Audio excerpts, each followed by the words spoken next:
In this video, I'm going to show you how I've set up Companion on my Stream Deck to make cutting with the ATEM Mini Pro ISO a lot easier. I was looking for something that would be a bit more like you see in the software, where you've got a program and a preview cut row, and Companion is able to build that. And maybe you've got some ideas of how to improve this and can give me some feedback on that as well. It's always a work in progress because there's just countless things that you can do with the Companion software. It's really incredible. I'll run you through what I've got set up today just so you get an idea of what's being input where. On channel 1, I have a 5D Mark IV with a green screen. Channel 2 is my iPhone running Filmic Pro, which is taking an HDMI out of the phone into there for an overhead shot. On 3 is actually like a loop through just so I can record the multi-view, so it's going to get that weird infinity effect. 4 is the Mac software, so that's just a feed straight out of my computer. And then in the Media Player 1, I've got a still of a sort of apartment setting for the key for the green screen. I've got a C1 for color. You can change that, C1 or C2. And then I've got the auto button and the cut button. Here we are, back there. And then above the preview and the program row, I've got the key next and the key on keys here. So I can have just the background, or I could have key next. So I will be, if I cut, I'll be taken to screen there. Or I can do key on and there I'm on there. Next, you'll see that I've got the streaming and the record feedback here. So I'm recording this to the ISO at the moment. And so you can see what the time is up to there. I'm not streaming at the moment. Both of these buttons are set up so that I can tap them and they take me through to a menu. So they don't actually change the streaming or the record because I don't want to accidentally touch something. So they'll take me through to the record page that I've set up in Companion. So I've got a streaming column and I've got a record column. I can stop the record. I'm not going to do that now. The feedback is coming through here. I can go live. So I'll just hit that now. It's booting up. And there we go. So now you'll see in the multi-view that I'm both recording and streaming. And if I go back to the main screen, you can see that the record times are ticking over. So that's good. Gives me confidence that this is actually going out and it's not just like installed. So the next thing is more menus, because you've got so many pages that you can use. I designed the Companion around this being a home page, and then everything else sort of bounces out to it, but comes back to this as a default page 1, just so you don't get lost. So if you're in the middle of a stream, you know that your cutting keys are right there. So the two that I use the most are the keying one and VLC, but they also come up under this plus icon. Just brings up page 2, which is more. I've got my auxiliary bus, so I can, instead of doing multi-view, I could, take a camera, like a preview or a program straight there. I could do a, camera 1 if I wanted to, if I was in the studio and I just wanted to get that full screen, or if I don't want to go into the software.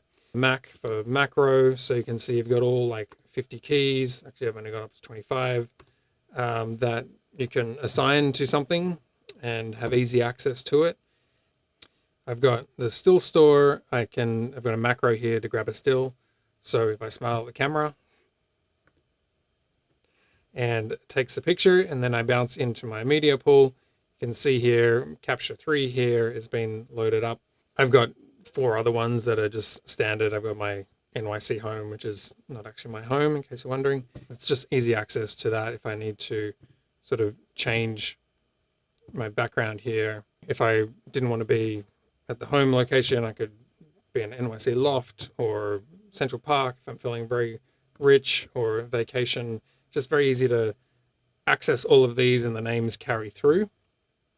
Key's one of the main ones. So whatever channel I want to assign to the key, I can do that here. 1, 2, 3, 4. I've selected camera 1 as the key input because that's my green screen. And I'm getting the feedback on my main screen that camera 1 is selected as the key. So very quickly at a glance, even though this is the preview cutting row, so I can be changing my preview input, I know by it being yellow that the key is set to camera 1.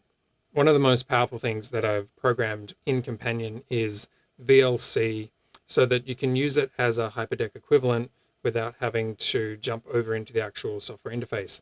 above my auto and cut keys here, I've got a cue and I've got a play. And I've also got up here VLC to take me to a whole menu here. Let's first of all jump into VLC and load up videos for the show, for example. So I've got 3 here. I just got some drone videos that I cut, and I've just labeled them 1, 2, 3 in the order of which I want to play them out. Just if you had like a run of show, it's these names will carry through. So you can see here I'm going to put in NYC. NYC is loaded up here. You could drag in Coast, and you could drag in Oz.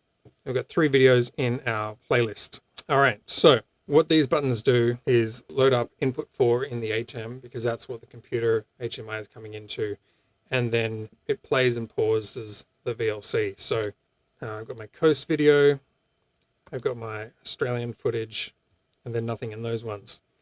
So if we look at our multi-view here, you can see I am presenting in the program, and then I could choose whichever video I want. Maybe I want to bring up the Coast video. Let's start with the New York City one.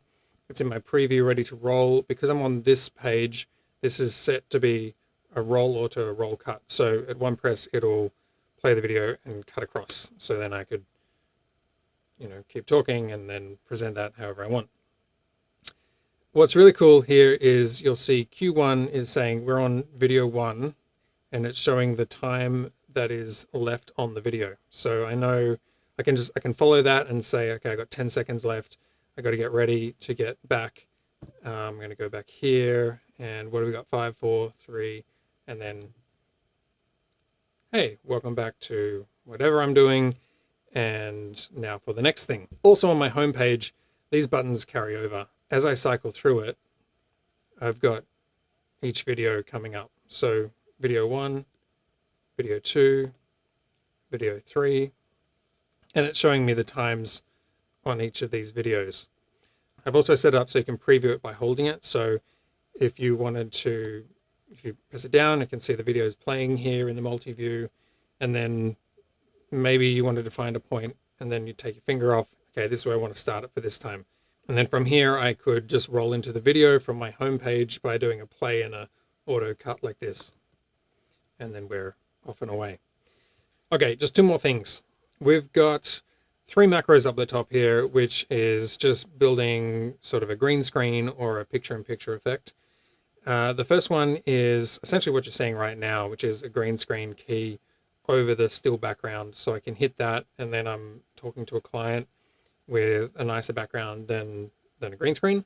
The other one that I've got is this edit button. So that will push me into the bottom corner, and it'll bring up the computer screen. So normally what I would have is resolve up. So let's just say we're doing an edit session, and on a video chat, just being able to cut between me talking to them full screen, but also having FaceTime with them while they can see the actual edit. Cam 1 no key is same sort of thing, but rather than a green screen effect, because this is maybe a little 90s, you've got it like a circle around me rather than the green screen. You can't do both at the same time, so I would normally do this sort of shot if I've got a shallow depth of field and it's like nice daylight behind me rather than a solid green. But I think this look is a bit more modern than the other one. The other one's just convenient. Lastly, I just want to look at the way in which you can combine Stream Deck software with Companion. It used to be that you could only run one or the other, but now they seem to play well together. So if I go into here and bring up the Stream Deck software, you'll see I've got a bunch of profiles. But for when I'm on a video call with a client and I'm in Resolve, that's where I've built a new Stream Deck profile rather than the one I was just showing you. I can go down to Companion VC. So what this profile does is it combines some Companion keys with some Stream Deck keys. So I've still got my macros up here if I want to jump between me chatting with the client full screen or going back into being able to see something on the computer. If we just want to be in the software looking at something full screen, maybe I want to chat to them, or I can go into full screen. So, maybe I'm playing these videos and we're looking at it, and then but I also have access to this key on button, for example, if I want to pull myself off screen so that I'm not getting in the way. Or I can pop in and say, hi, how you doing? Okay, let's take a look at some of the applications that I've got here. So this is my home screen. I can launch this to launch an application, to jump to it. Everywhere on my Stream Deck, I've put the ATEM Mini button just one below the top left button. This is because I feel like when you're on air and you're streaming, like you need to have a button where you know if I hit this, it's going to take me there. So for me, that is always taking me back to my cutting panel, because Stream Deck for me is primarily a place where I can cut, but I do like using it for other applications as well. So I've got 2 companion pages within Stream Deck, which is controlled by this button here. We'll bring up the second page. I can control Mac volume, Spotify. I can lock or unlock the Stream Deck. So what this is actually doing is simply locking it, is saying, open the Stream Deck, minimize the page. Because then when I move around different applications, like if I jump over to, ATEM setup or whatever, my Stream Deck's not moving because the Stream Deck page is open but minimized. Likewise, if I want Stream Deck to automatically update what profile I'm on, I can unlock it, which is just opening it and closing the window. So now if I jump over to Resolve, for example, this will just bring up my regular editing control panel, which is what I usually have just sort of sitting there. All right, well, that's an overview of the way in which I'm using Companion. For the moment, I just wanted to give you an overview of like the use case and like how I'm actually using the Stream Deck to be able to control not just the live streams, but like video calls and then other editing applications. It makes just having all those macros and all those functions at your fingertips without having to jump across applications very easy, and you can stay focused on the program that you're making. If you are interested to know how the buttons are created, I could make another video like that, so let me know. But otherwise, thanks for watching, and I'm going to play out with a video of New York City.